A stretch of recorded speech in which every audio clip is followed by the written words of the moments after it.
Japan Airlines Flight 123 prepares for takeoff. Destination, the city of Osaka, 400 kilometers away. At the controls is First Officer Yutaka Sasaki. Keeping a close eye on him is Masami Takahama, one of JAL's most experienced training captains.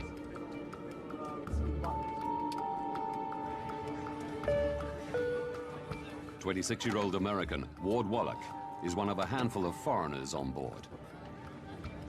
My brother Ward became obsessed with Japan while he was studying as an undergraduate. Now a postgraduate student in Tokyo, Ward has embraced Japanese life despite standing out. Ward dwarfed his Japanese friend. To me, he looked like Christopher Reeves. He looked like Superman.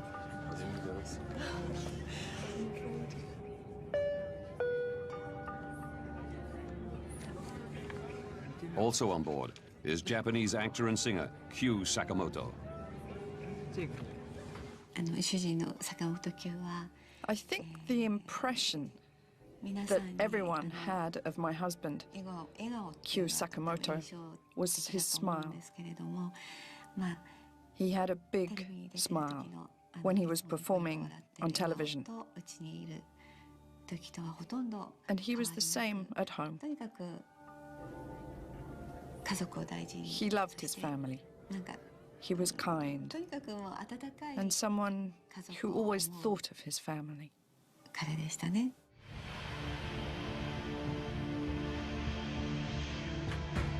6:12 p.m. Haneda Airport Tower gives JAL 123 the all-clear to take off. Weather conditions are fine. The crew expect a short, routine flight.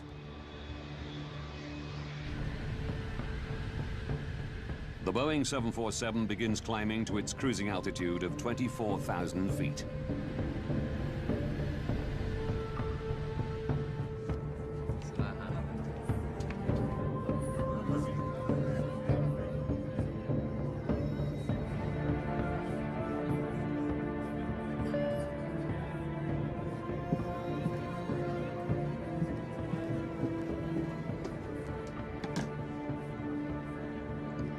Passenger needs to use the bathroom. Be careful, please. Make it quick. 6:24 p.m.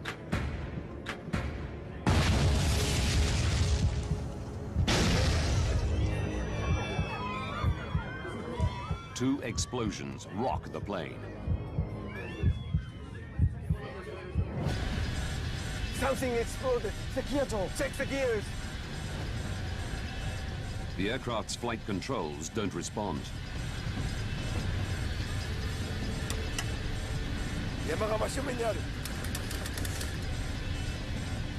The crew desperately try to figure out what's happened.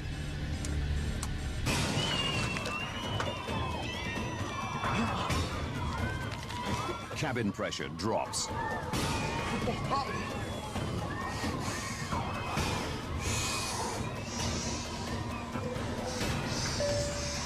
Attention, emergency descent. Put the mask over your face, fasten your seatbelt, put out your cigarettes.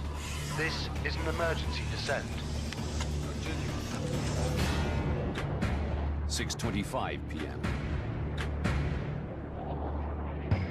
JAL 123 is now out of control. Captain Takahama declares an emergency. Tokyo Japan 123, request it back to Haneda. Descend And radios Tokyo Air Traffic Control. Take a magnetic course of 90 degrees for radar vector to Oshima. The crew is trying to wrestle the 747 into making a right turn to follow a course back to Haneda Airport. Going to right. Turn over. But the plane is not responding. Yes, sir. I said don't bang that much. Yes, sir. What's going on?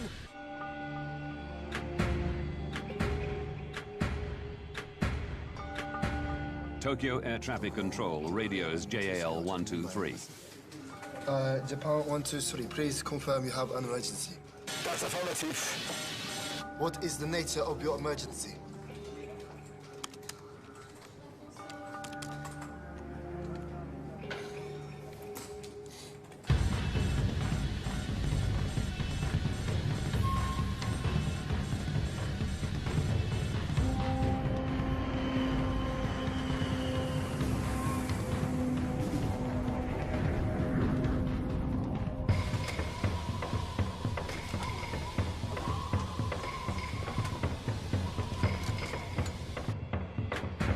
(6:28 p.m.) Japan Air 123, fly heading 090, radar vector to Oshima. The plane appears to be heading away from Tokyo Haneda Airport. Japan Air 123, roger, understood.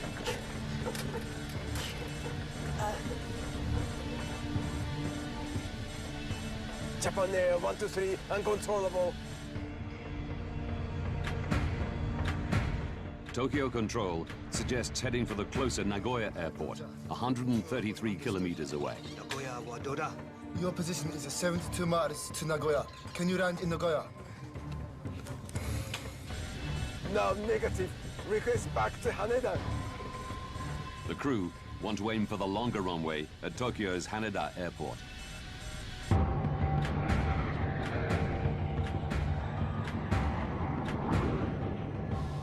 The aircraft is still above 20,000 feet. Passengers are struggling to breathe.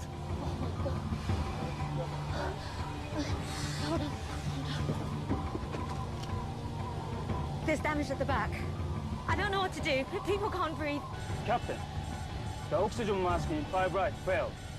I think we better descend. Hi. The pilots attempt to lower the plane's altitude to increase the cabin's oxygen levels. Nose down.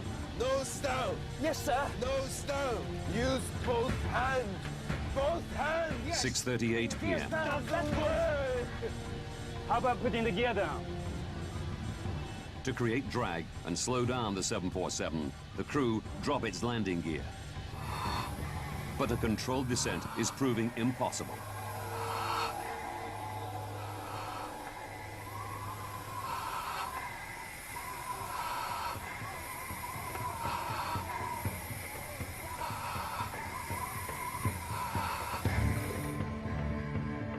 Tokyo Air Traffic Control follows the plane on radar.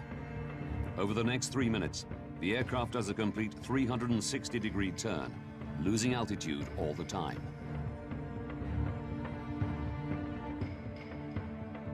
Can you control the aircraft now? Japan Air 123, uncontrollable. Japan Air 123, roger, understood. Would you like to contact Haneda? Keep it as it is. This may be hopeless.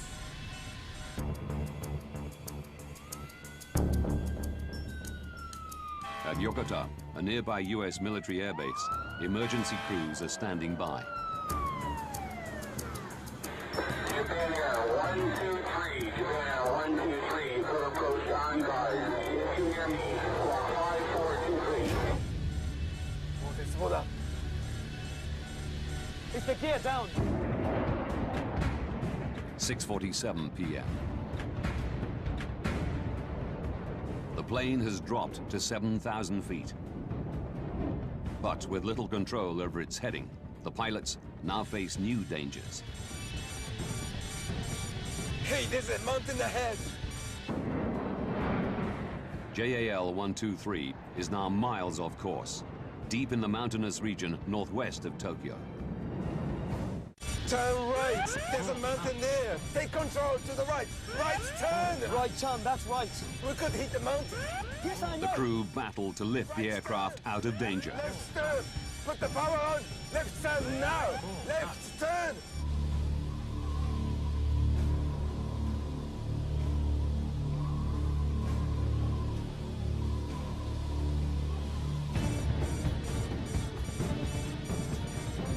More power.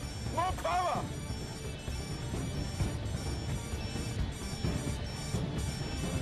Max power. 6:53 p.m. The pilots wrestle the plane up to 13,400 feet.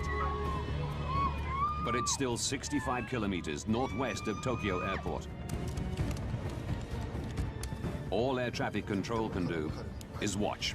We are ready for your approach at any time and coordinating with Yokota. Yokota available for landing also. Pilot, stop! Flapping now! On board, the plane pitches forward and starts an uncontrolled dive. Power! Power! Flap! Close up. It's the end.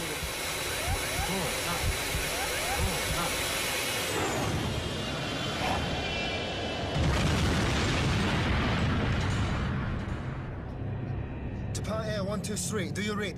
Japan Airline 123, do you read? The plane disappears from radar. 123, do you read?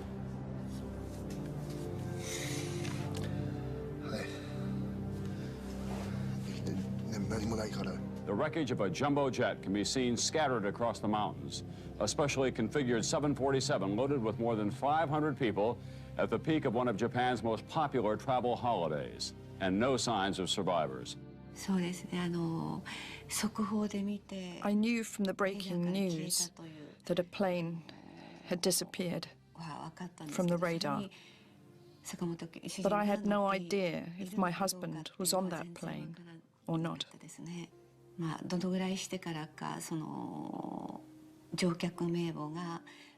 I can't remember how much later it was when we were able to read out the passenger list.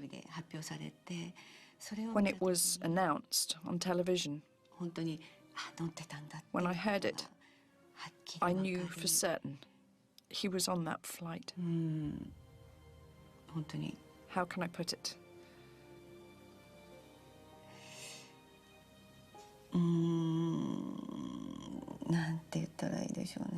I was aghast.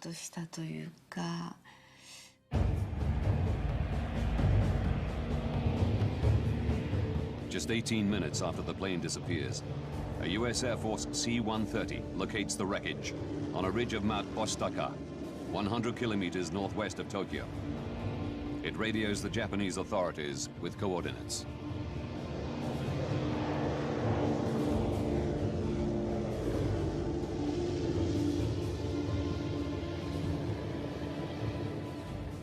The U.S. offers military assistance. The Japanese decide to go it alone and set in motion their own rescue mission. In charge are the Japanese Self-Defense Forces. Yoshihisa Masuda is stationed at a military base in Chiba Prefecture, close to where the plane crashed.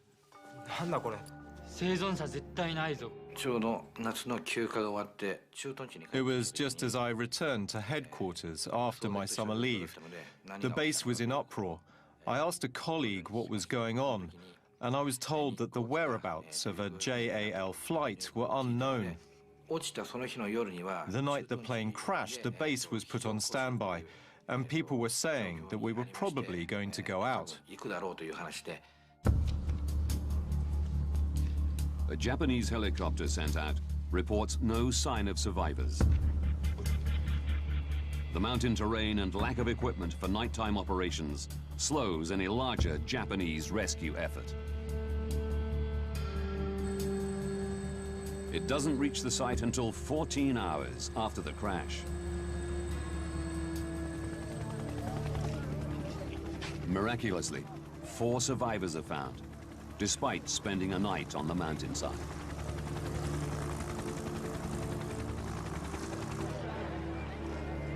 But 520 people are dead, including Q Sakamoto and Ward Wallach. I think when I first heard he was on the plane, there was an air of unreality. I mean, Ward was vibrant, he was young. It's not supposed to happen that way. It was unreal.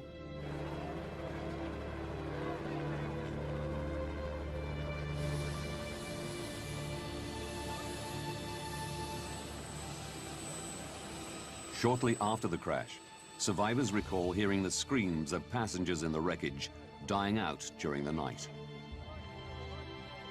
Physicians at the scene note some of the injuries they found would not have been fatal if help had arrived sooner. Of course, I found out afterwards that rescue operations were not carried out at the site straight away on the day.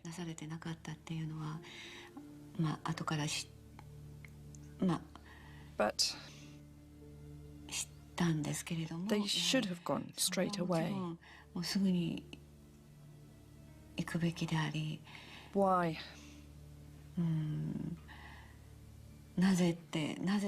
Why did they take their time?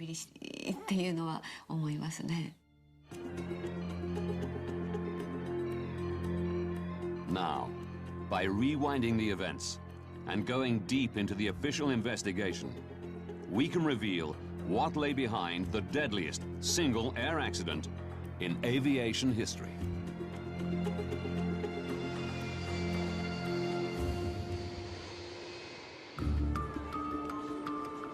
The Japanese Aircraft Accident Investigation Committee is responsible for investigating the crash. As demanded by Japanese law, alongside this is a criminal investigation run by the police. In the United States, the manufacturer of the 747, Boeing, is alerted to the disaster in Japan. John Purvis was a member of Boeing's Air Safety Investigation Team in 1985. When we learned about this airplane and realized it was a 747, we were concerned, along with everybody, that this accident could really tarnish the reputation of the airplane, because at the time it was the largest commercial jet flying. With the lives of millions of 747 passengers at risk, the United States National Transportation Safety Board, or NTSB, want answers to why this American-built plane crashed. NTSB Representative Ron Schleed is assigned to investigate. There was an extreme concern that if there is a mechanical problem, that it could be a generic flaw, and that could affect the entire fleet. An investigation team of Boeing engineers and members of NTSB heads for Japan.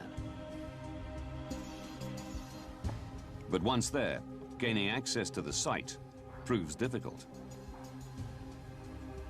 When we arrived in Tokyo and got to the hotel and first met the Japanese, it was clear there was some problems in getting access to the information that was known and to the accident site eventually. As the plane's manufacturer, Boeing has an internationally agreed obligation to investigate the crash to make sure all other 747s are airworthy. However, because this flight, Japan 1223, was a domestic flight, the international rules did not apply in 1985. Therefore, we did not have an automatic right to go. We had to request permission to travel and to work with the Japanese. Whilst the Americans wait for police permission to access the crash site, Japanese air accident investigators share with them JAL 123's cockpit voice recordings.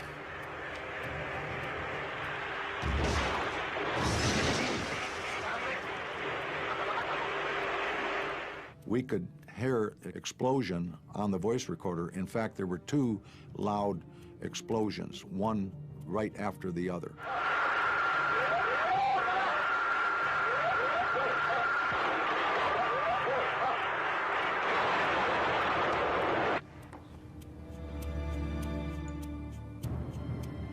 Survivors confirm there was an explosion at the back of the plane, leading investigators to a chilling conclusion. Worldwide in the 1980s, there had been several terrorist acts, hijackings and bombings of airplanes. So when this accident occurred, it gave us a strong suspicion that it was an act of terrorism.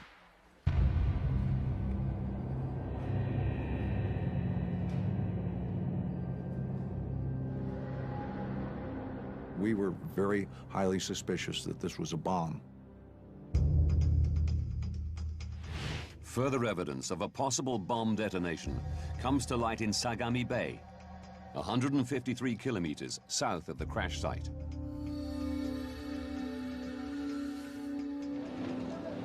Japanese sailors discover a large piece of the plane. One of the early things we were shown was the vertical fin, or the tail of the airplane, which had come off over water south of Tokyo, right under the flight path of the airplane. And it indicated that the airplane had had a catastrophic problem well before they ever got to the accident site. A photograph taken during the last minutes of JAL 123's flight confirms investigators' fears. It clearly shows the tail fin is missing.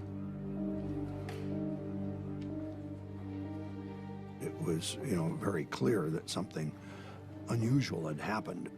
And again, this added to our conjecture that this could have been a bomb. 5 days after their arrival, the American investigation team is granted permission by the Japanese police to access the crash site. Makeshift helipads mean helicopters can now land on the remote mountain ridge of Mount Osaka, north of Mount Fuji. It was chaotic at the top. Helicopters coming and going and coming and going continuously. The investigators begin searching amongst the wreckage for JAL 123's major structural components. One of the things you do as an investigator is you first look for what we call the four corners of the airplane. Where's the nose? Where are the wingtips? Where's the tail? A few meters down the ridge, they find remains of the aft pressure bulkhead, or APB.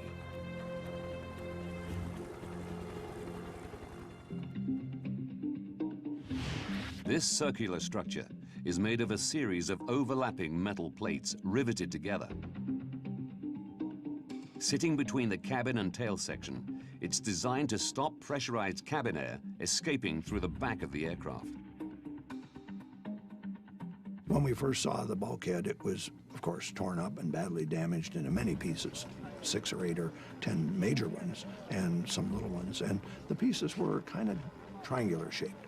They ran from the center of the bulkhead out to the edge, something like a chunk of an umbrella.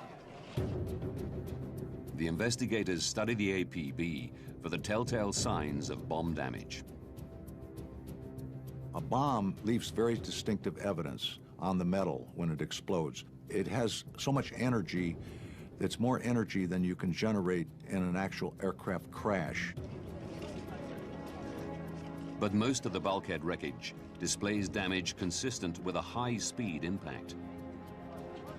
One of the general observations when metal is ripped apart, it'll leave a distinctive, what I call a sawtooth shape of a fracture, and it's just ripped apart. We saw evidence of that in the aft part of the aircraft and in most of the aft pressure bulkhead debris. It certainly wasn't caused by a bomb. Looking closer, they discover some unusual damage. There was one piece of the bulkhead that showed curious characteristics different than the rest of the wreckage from the bulkhead. In one area, 2 pieces had separated in a very straight line, as opposed to the rest of the bulkhead, which had been torn and ripped in overload. It just separated or failed differently, and I wanted to know why. The team want to examine the bulkhead section in their lab, but the police refuse permission, as their investigation to establish whether a criminal act is responsible for the crash is still ongoing. Because in Japan, the criminal investigation takes precedence over a safety investigation, This caused difficulty for the safety team to gain access to the accident site, to gain access to other data, including the wreckage that fell off the airplane. It complicated and delayed some of the safety investigation because the criminal investigators were in charge. The team invent an ingenious way around the problem. Boeing came up with a procedure to take replicas of the fracture surfaces, essentially a tape, like adhesive tape, that they would put on the fracture surface. It would not damage the fracture surface. It would take a mirror image of replica of the fracture, and then that could be examined in a laboratory. The investigators examined tape imprints and field sketches taken from the bulkhead section, displaying the unusual damage. It appears one bulkhead plate has sheared off along the line of rivets, joining it to its neighbor. This metal had torn through these holes. I thought I had detected fatigue, and what we were seeing on the bulkhead was our eureka moment. It was the golden bullet.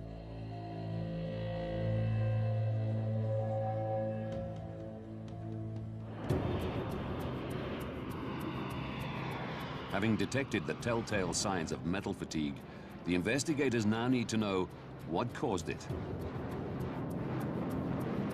They must also find out whether this is an isolated incident or a problem that could ground over 600 747s in service at the time. The investigators pore over the plane's history.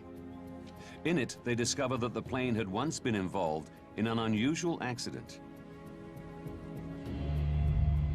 They learned that in 1978, at Osaka Airport, the plane's pilot landed with the nose too high. The tail struck the ground and scraped along the runway. The aft pressure bulkhead was damaged and needed repairing. It had been repaired 7 years earlier, and it became very, very critical to the investigation, very interesting to us. Discovering the fact that the airplane had had a repair was a huge turning point in the investigation.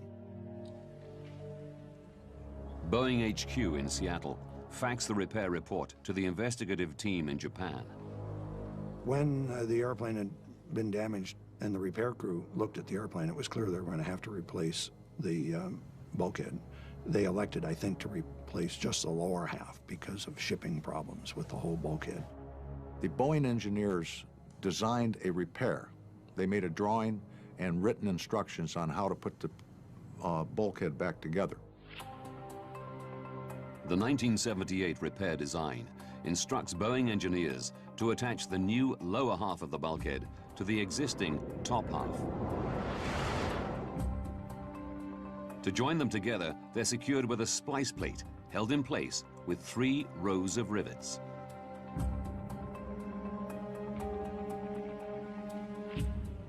As the unusual metal fracture sheared off along the line of rivets, the investigators' suspicion falls on the join between the splice and the bulkhead's 2 halves. The team calculates what would happen if the repair used fewer rivets than required.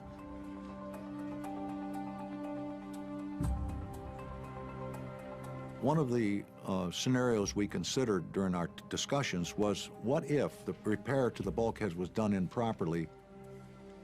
One of the team members did a mathematical calculation, if that were true, and it determined that the bulkhead would fail at about 11,000 cycles.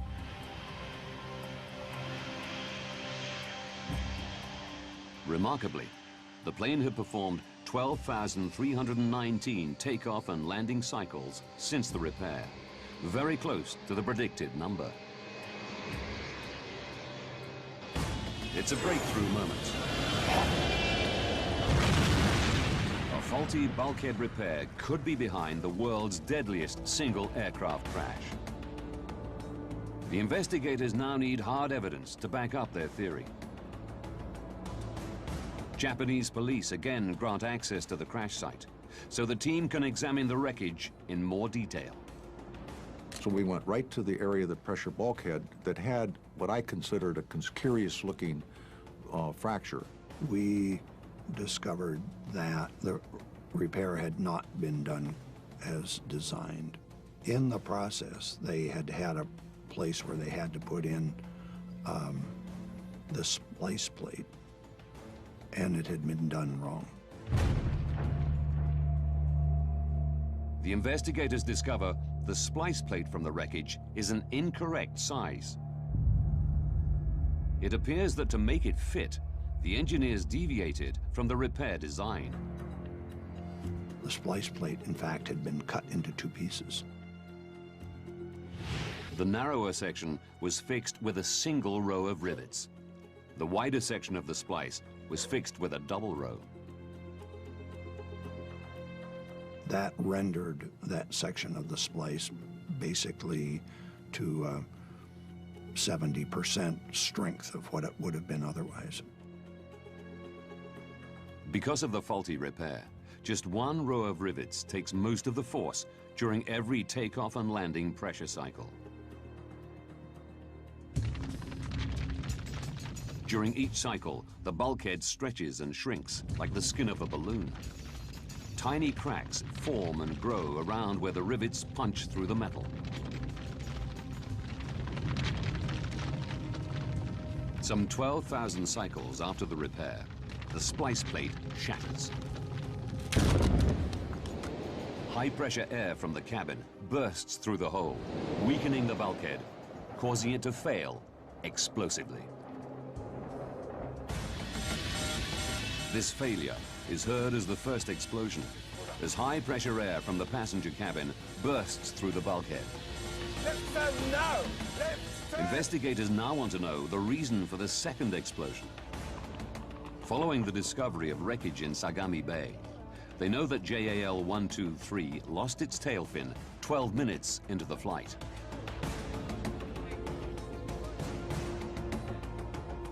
Revisiting the flight recorder, they realize this is around the same time that both explosions are heard, leading the team to an astonishing conclusion.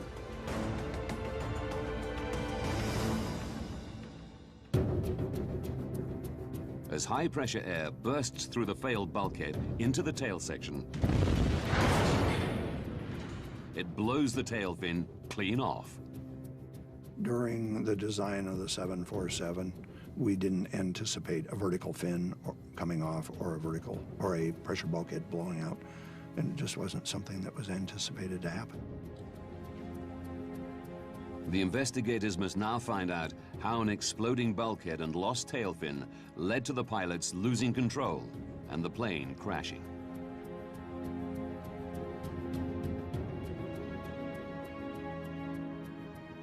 Air traffic control tracked JAL 123 meandering deep into the Kanto mountain range, away from Haneda Airport in Tokyo, and recorded the plane repeatedly losing and then gaining altitude.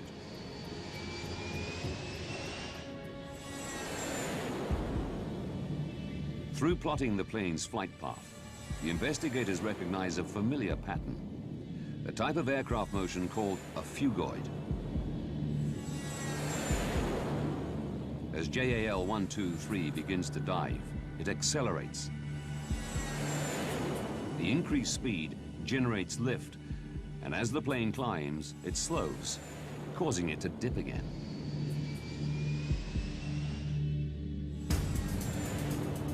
The investigators know this phugoid motion is indicative of an aircraft with inoperable control surfaces.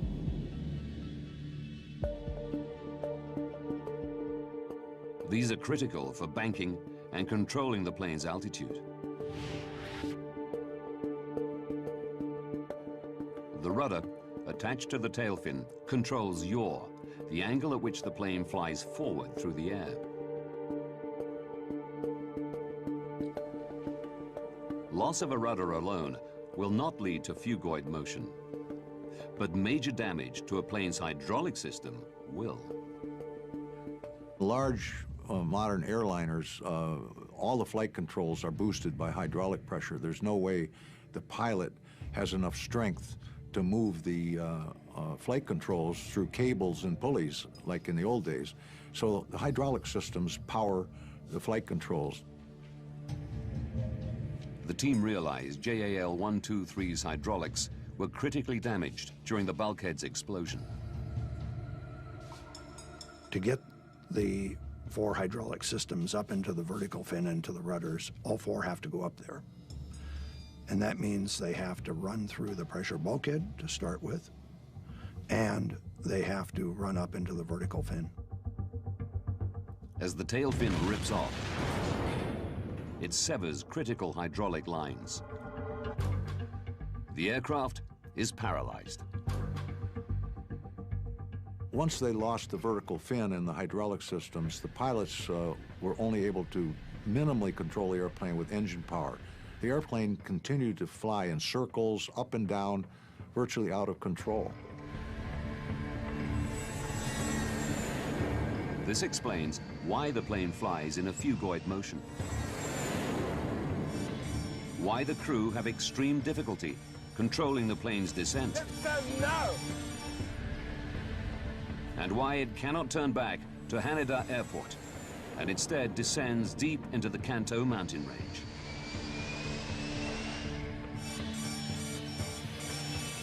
The crew's only option is to ride the throttle, trying to maneuver the plane by powering each of the engines separately. At the mercy of their stricken aircraft, there is nothing the pilots can do. A crash is inevitable.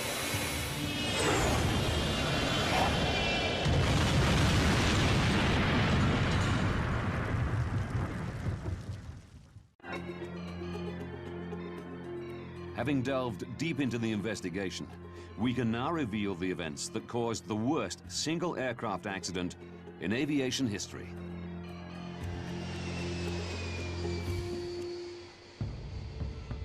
June the 2nd, 1978. 7 years to disaster.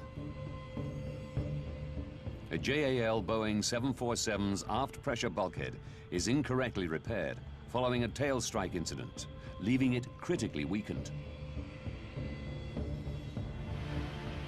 6:12 p.m., August the 12th, 1985.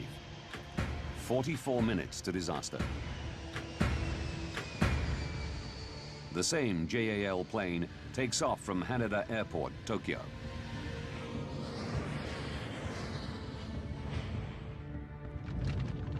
As the cabin pressurizes, tiny cracks on the repaired bulkhead begin to grow.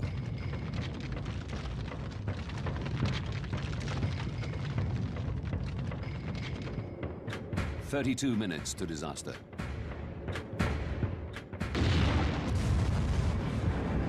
The bulkhead explodes.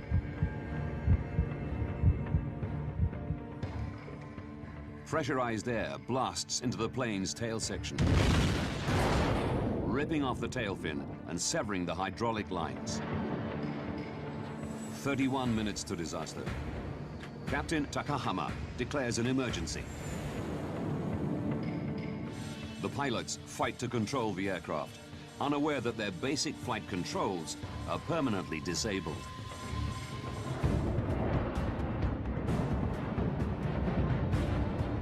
The plane climbs and dips.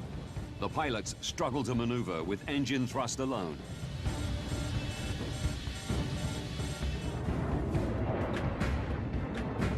Eight minutes to disaster. Turn right. The pilots guide the plane down to 7,000 feet. Right. But it's now in the heart of the Kanto mountain range. 6:56 p.m. Seconds to disaster. Pull up. Pull up.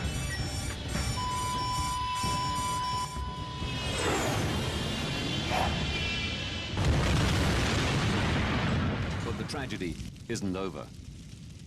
Testimony from one survivor reveals that others also survived the impact.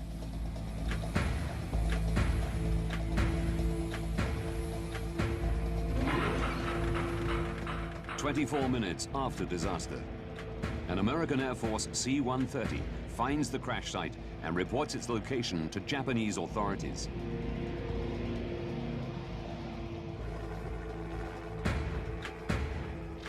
A hovering Marine Corps helicopter offers to drop 2 men onto the mountain.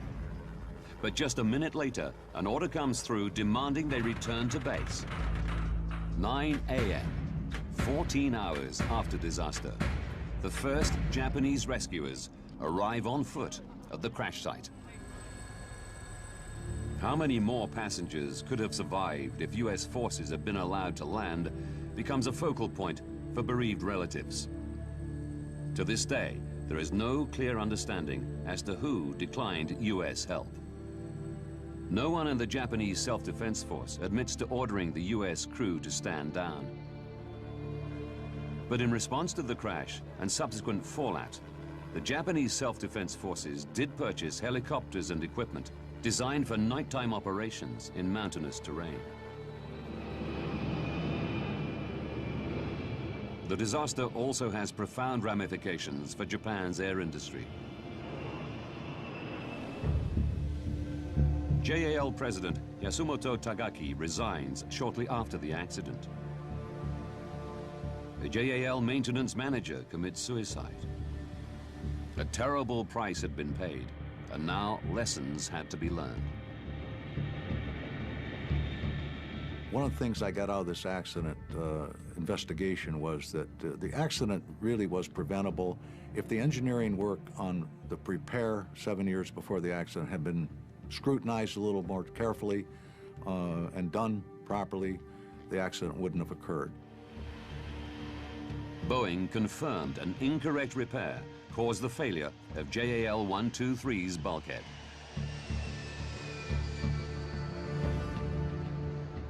The company changed their procedures, so significant repairs are scrutinized before implementation and afterwards by a second pair of eyes. Regular checks are made to detect any signs of metal fatigue.